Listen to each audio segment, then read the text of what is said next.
The Michael Berry Show. Houston City Council has named Terminal E at Intercontinental Airport after Sheila Jackson Lee. I'm going to tell you, if you were to take points on a continuum in a decline, this is one of the major ones. You go to a museum and you can look at 1,000 years of history, and about 180 years they'll mark one thing happen. This was the Reformation. This was the abdication. This was, you have, and then it's like nothing happened for 150 years.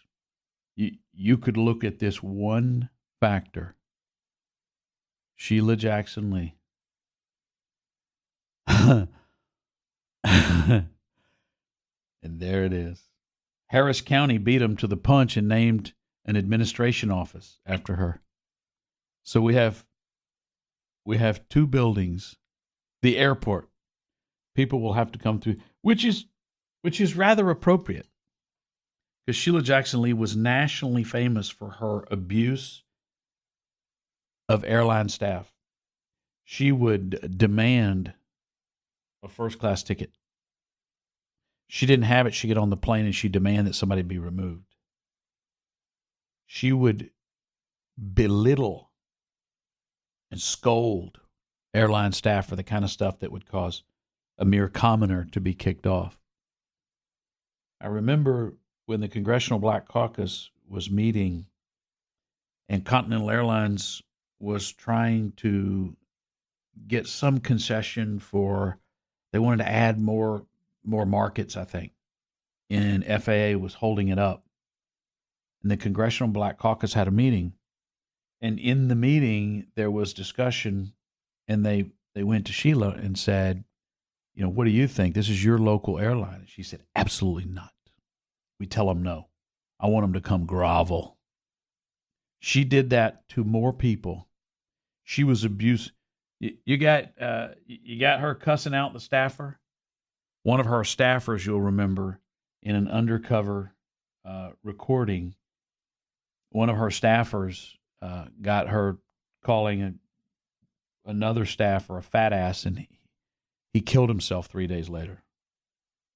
Maybe, I don't know, journalism likes balance. Sheila Jackson Lee, Terminal E, and we put his name underneath there in parentheses, fat ass. You took a piece of paper from that woman regarding something that was over at Duncan Tail. Where is it? What date was it? All from yesterday. Jerome took it upstairs. I'd have to call him. He took it up when I switched out the papers. I'll call him as soon as you get there. I don't want you to do a thing. I want you to have a brain.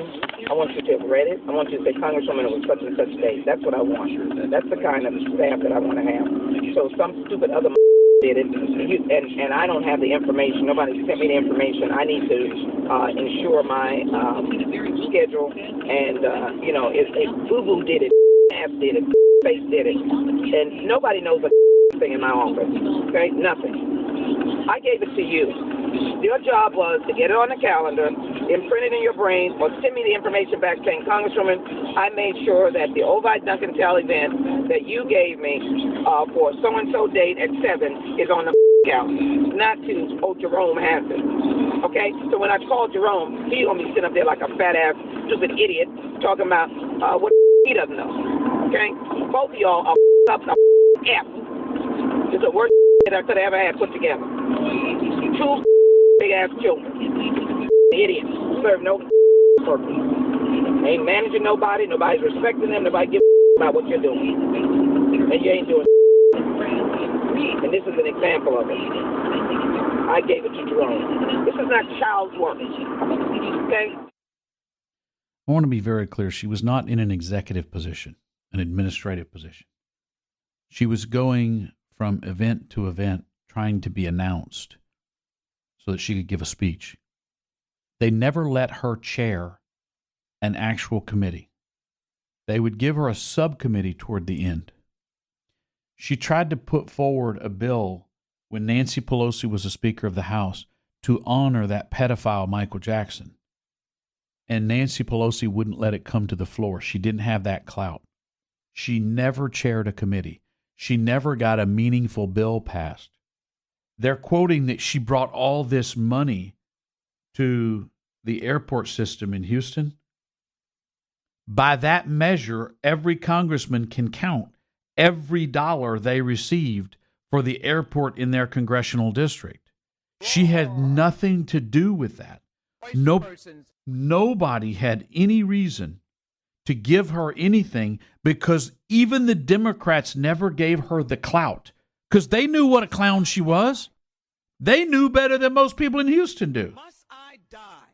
She stayed in Congress for 30 years. Is that an accomplishment? Roar. How is that an accomplishment? Maybe he is no better than the immigrant that came in shackles like myself. How is that something you're going to say is important when in 30 years you never actually did anything? Shut it down. Shut it down. This was a racist. This person was corrupt. This person was mean. This person was evil, nasty. There is nothing good to say of her. I am outraged. And now you've got to, do you know what this is about? Sheila was black. It's very important we honor someone who was black. What did Sheila do other than scream about being black? What did she actually accomplish? Well, I guess at some point, what did she ever do other than stand in front of a camera and try to get her ugly mug, and let's be honest, try to get her ugly mug in every news story? I could, if they would talk, I could have every news reporter I've ever known, which is a lot in the last almost 30 years, tell you stories of things she would do, things she would say, things she would do, little games she would play. All she wanted was to be on TV. That's the sitting 8 hours. They had to change the rule at the State of the Union address because she would send a staffer, and they said, no, you got to sit your own fat ass there, Jerome. You got to sit there, Sheila, just so she could be seen on TV, hoping the idiots back home would think that meant she had clout. Good proverb grief. Now quoted by Sheila Jackson Lee. Must I die? The Michael Berry Show.